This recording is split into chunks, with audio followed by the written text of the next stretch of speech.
Catch us slipping and sliding into the 8th episode of the Pokemon White Shiny Badge Quest Nuzlocke. With a pretty easy Bryson under our belt, we're eager and ready for whatever this episode has to offer. Bring it on. And almost immediately, we're approached by Team Plasma's Shadow Triad as soon as we exit the gym. They tell us of the plasma invasion at the Dragonspiral Tower, so we start to suit up and get ready to head inside. Cedric even gives us some candy on the way in. This is the stage of the run where we have to endure a couple of long gauntlets. We maneuver through a couple silly puzzles at the entrance of the tower before running into the Plasma Squad on the 3rd floor. Bryson and Sharon are here to help out, but unfortunately we have to deal with all of these other single battles ourselves. I'll narrate these as quick as I can. The first is against a Watchog, so I use acrobatics twice with Deathless as it takes me to half with Super Fang. I heal it off after the battle. Moving into the second battle, the Leopard annoyingly uses Fake Out, postponing its demise but only a turn. Easy. Third battle is against the Scraggy. A quick acrobatics sends him home without the baggie. The fourth battle starts off with Leopard. This one's also pretty easy, we kinda just acrobatics. Another Leopard comes out and we claim the victory. Finally, Grunt number 5 leaves at the Watchog. A Crunch almost takes it out, and after taking a Super Fang, a second one goes in for the kill.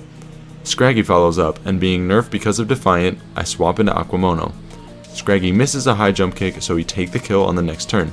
Finally, Croc is last, so Aquamono surfs up the Croca. Well done, mate.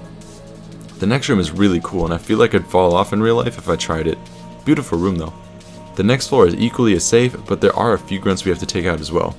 Giallo, I don't know if I'm saying that right, of the 7 sages literally commands 4 grunts to take us out at once, which is the most obnoxious back-to-back in the Pokemon series in my opinion. The first trainer starts with Watchog, and we land a crit acrobatics for the knockout. Next, Croc comes out. It uses Swagger after tanking an acrobatics, so Deathless has a coin flip to win. The next turn goes our way and the bird breaks through. The second trainer also leads off with Croc. This time around though, Deathless is able to land an acrobatics kill. Must have been a high roll. The third starts off with Trubbish. Not much to be said about this one, we kinda just acrobatics the Trubbish and acrobatics the incoming Leopard. On a more exciting note, Steal Your Girl learned Iron Head from the XP share, a really important stab move for our Steely Bug. The fourth starts with Watchog and ends with Watchog. With the pretty annoying gauntlet of Plasma Grunts finally finished, we can head up to the top floor of the Dragonspiral Tower to see what's up. When we finally get to the top, N can be seen with Reshiram. I get a little nervous thinking about the end fight at the end, because Reshiram is going to be a beast to take down. Hopefully we can come out of that on a good note. After Charon and Bryson escort us out of the tower, we have a quick huddle with Alder and the gang. We learn that our next destination is the Relic Castle and the Desert Resort where Ghetsis might be there. I teach Fly to Deathless and we get right on our way. And what we had waiting for us, you guessed it, was a bunch more grunts to take down. These gauntlets are getting on my nerves at this point. Going to the first basement level of the Relic Castle, we face our first opponent. A completely unpredictable Watchog is the first victim to Deathless. Come to think of it, this is originally where I got the fossil for Deathless. Pretty neat when you think about it. The Croc in the back goes down too. Going down to the second basement level, the second trainer leads off with a Scraggy. Acrobatics does the trick. Watchog is next and it also falls victim to a couple attacks. The third trainer uses a Garbodor, a new candidate on the Plasma roster. Fortunately, it doesn't paralyze us with Body Slam and we two-shot it with Acrobatics. After the battle completes, we grab the incredibly useful Shadow Ball TM on our way down to the basement floor. The fourth trainer starts and ends with Croc. Not much to be said, just get clapped. For the fifth trainer, I switch it up a little bit and let Sneck have a go at it. Leopard is the lead and Leaf Blade takes it out after a couple of hits. To back it up, Trubbish comes out. It manages to poison me, but I take it out with 3 grass moves. Realizing my Sneck is dead to some crits, I switch into Steal Your Girl to deal some damage. A single Iron Head is more than enough to take it out. We pick up a nice PP up on our way down to the last couple floors. After detouring for some more items, the last 2 grunts are here at the end of the gauntlet. The first leads with the Watchog, so we lead with Aquamono to evenly distribute XP. We eat a Super Fang and a Surf and Thief take it out. Finally, Scraggy is the victim of yet another brutal monkey attack. Good stuff. To wrap up the gauntlet, the last Plasma Grunt leaves off with a Trubbish. We start with Aquamono, which surfs it to oblivion. Next, Leopard comes out. A surf once again is more than enough with a crit for the kill. Finally reaching the bottom of the Relic Castle, Alder and Ghetsis were having a little alone time before Ghetsis straight up just flames Alder. I mean like out of nowhere. With Alder in shambles, we head up to the entrance and Professor Juniper calls us to come all the way up to Nacrene City. I guess we're going to the museum now. The gang is now compiled together in Nacrene and Lenora pulls out a rock. Alder literally forces us to take it and we end up with the Darkstone. Nobody knows how to get the Zekrom out of the Darkstone though, so they tell us to go to Opelucid City, where the gym leader might be able to give us some answers. Alder just flies there directly, but the story just makes us travel there from Icera City. It's pretty inconvenient. Before we can make it to the 2 blind bridge from Route 8, Bianca challenges us yet again. Let's see how our final Bianca battle goes.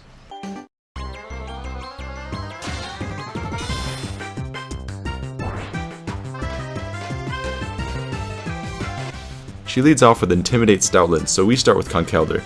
The level difference is reasonably close between us, so I need to be careful. I send a Brick Break, but Stoutland uses Work Up to set up. I use it again, but Bianca has a full restore in the pocket. Next turn though, we eat a Retaliate and we take it out with a final Brick Break.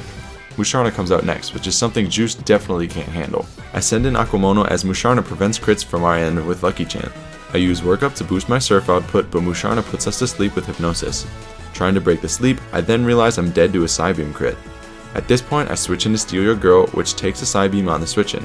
X-Scissor does decent damage after a defense curl, and I take it out with 2 more moves after Musharna misses a Hypnosis. Next out is Simisear, so we send in Deathless. After eating a Flame Burst, we dodge a Leer with Dig, and then pop out for a one-shot. Nice. As Samurai comes out, Snek is gonna get her chance to shine. We eat a Revenge, and 2 Leaf Blades do the trick.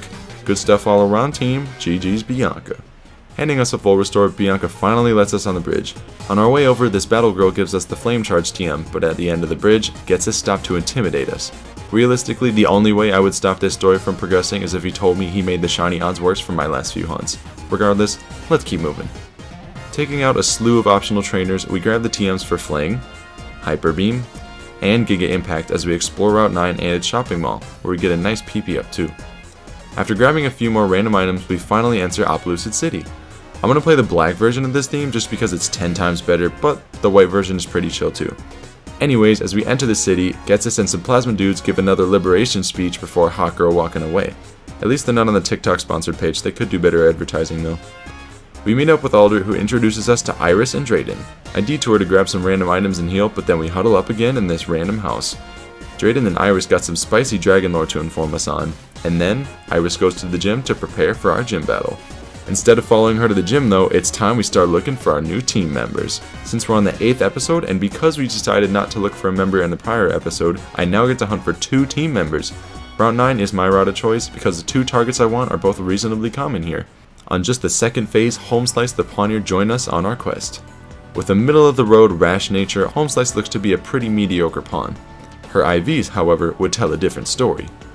12 in HP, 23 in attack, 19 in defense, 17 in its boosted special attack, 19 in its lower defense, and 27 in speed. After being fully invested in speed and attack EVs for this metal monster, Homeslice is sizing up to be an absolute beast. Her huge attack and speed sets are going to be massive for some boss fights later on, and the additional EVs are going to boost her stab attacks to the moon. Stoked to use our Metal Girl soon, so go check out the link to the reaction video in the description if you want to see the reaction. And just like that, on the very next phase, we managed to get our 8th team member, Jello, under odds 2. This Duosion looks phenomenal, but the IVs could look a little bit better. 10 in HP, 10 in its boosted attack, 27 in defense, 4 in special attack, 20 in special defense, and 3 in its lowered speed. With its speed stat looking as low as sliding DMs, Jello is quite the slow boy. With a brave nature, the attack stat doesn't matter too much at all, but the abysmally small special attack is really going to hinder Jello from its full potential. Bad stuff aside, our cheeked up, squishy gentleman will be a delicacy to use later. Once again, the video with my reaction is linked in the description below. Feel free to check me get my blob. Despite spending so much time looking for our new members, we're going to lean on the OGs to pilot the gym trainers of the Opelucid City gym. After taking out some optionals on routes 9 and 10, we have some reasonable levels to challenge the gym with. The first gym trainer just has a fracture. Walling it typing wise, Steal Your Girl gets taunted but is so clearly mad that a critical hit one-shots the dragon. A good omen. I then perform a glitch on the tail of the dragon, if only it was useful for the speedrun. Who is in charge of the gyms for this game again? The second gym trainer only has a dino, so you bet Steal Your Girl is going to shine his armor again. An X-Scissor one-shots our future team member, It one-shots the dragon with ease. Moving on, the third gym trainer also just has a fracture. Taking a couple of Dragon Claws, Steal Your Girl manages to take it out with a couple of stab iron heads. Following up, yet another fracture comes out, and Steal Your Girl rinses and repeats, eating its safety citrus berry as it takes the dub. The fourth gym trainer, you guessed it, has a fracture too. Instead of Dragon Claw this time though, we see a Dragon Dance instead. We then tank a boosted Dragon Claw and a second Iron Head does the job. I feel like I'm kind of running out of ways to narrate these battles. These gauntlets are just brutal. We yet again have another trainer to face, but this time he has a Druddigan. Steel Girl is the lead, so I opt to use Iron Defense to take moves easier as we eat a revenge. After tanking a Dragon Claw and 2 rough skins along with that revenge, Steel Girl bullies her way to iron the Druddy down. The 6th trainer of the gym has 3 Pokemon this time. The lead dino falls to an X-Scissor as Druddigan comes out. After tanking some Druddy damage, a Bug Buzz avoids the additional rough skin proc to take it out. Finally, Fracture emerges and we actually get a Quick Claw proc. It manages to flinch too, so after tanking a Dragon Claw, we clean up with a final Bug Buzz. This bug is on fire. With just a couple fights to go, we start the 7th gym trainer battle. As per usual, we one-shot the lead dino. The incoming Druddigan could hurt us this time around though, so I opt to use Bug Buzzes until Druddigan gets low. Shawty then had them apple bottom jeans. Oh wait, that's the wrong Bob. Steel Girl then finishes off with a final attack. Who let me write this? Oh my god, there's more. I just want to finish the episode. Akumono, please. I taught you Blizzard. Just hit it. No, don't miss. No, don't set up. This is bad. Just hit. Okay, one shot? Easy. Okay, Fracture. Easy. Just hit. Easy. One shot. Please. Yes, thank you. God. My bad. I got kind of tired of narrating layup fights. Good job, Akumono. After exploring a bit for fun and opening all the victory road doors, I start to level grind on Route 10.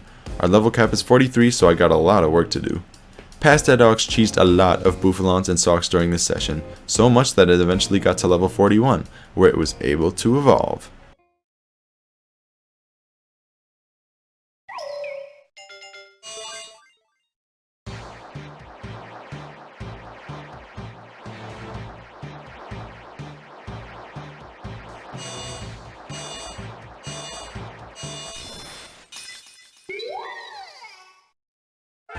Lampanth is a pretty amazing shiny, not gonna lie. However, I opt to immediately use a Dusk Stone that was sitting on Route 10 to make it evolve.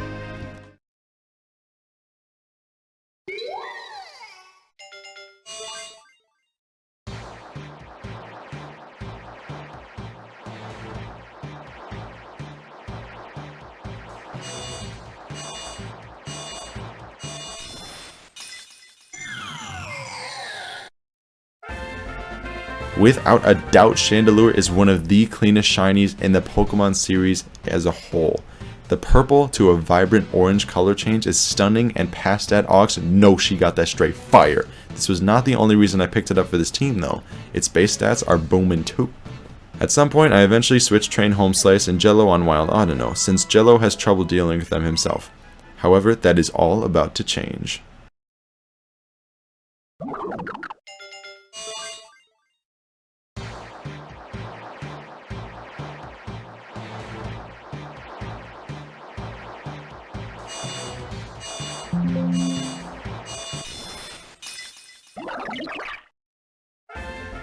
Reuniclus, in my opinion, is a truly underrated shiny. It's leagues better than its counterpart Gothitelle and sports some neat looking blueberry balls in its jello. Solid shiny and an amazing Pokemon too. We're not going to teach Dizzy Punch though, if you are wondering. Level cap edging is crucial for this episode since Iris's dragon types are plenty threatening. After a long while, we eventually take out enough Audinos to make it just before level 43, and then we head to Pinwheel Forest for yet another gym battle requirement. Juiced, being the guts boosted max attack monster that it is, needs to be poisoned before our battle with Iris. What's more, we head to Mistralton City as well, so we can teach Facade over Strength, since the move deleter helps us forget it. After a long grind and some newly evolved team members, it's finally time to challenge the last gym leader of the playthrough. Here we go.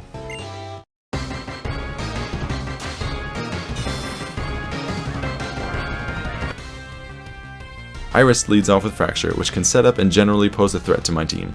On my end though, I prepared Juice with a Quick Claw, so on the very first turn, it actually procs and we both set up our attack. With my boosted defense though, Iris is prompted to set up again, so we take advantage of this and we use Facade. I'm not sure how likely Fracture is to use Dragon Dance, but we took the opportunity to punish. Druddigan comes out next, and having Sheer Force, we take no rough skin damage after tanking a Night Slash and one-shotting with Facade. Finally, Haxorus is the last Mon, but since we're relatively still healthy with Juice, we stick it out and stay in. After Iris greedily sets up with her final Dragon Dance, we punish with the final Facade. GG's Iris.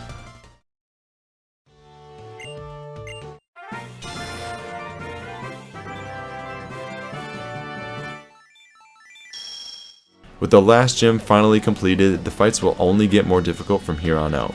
However, our Pokemon have only gotten stronger, and I'm excited to see what they can bring to the table as we reach the end game. After receiving the Legend Badge and remembering to fill in my gym badge slots, I save the game. I'm really glad all those 3 gauntlets are over. Thank you for putting up with my narration. I'll see you in the 9th episode of the Pokemon White Shiny Badge Quest Nuzlocke.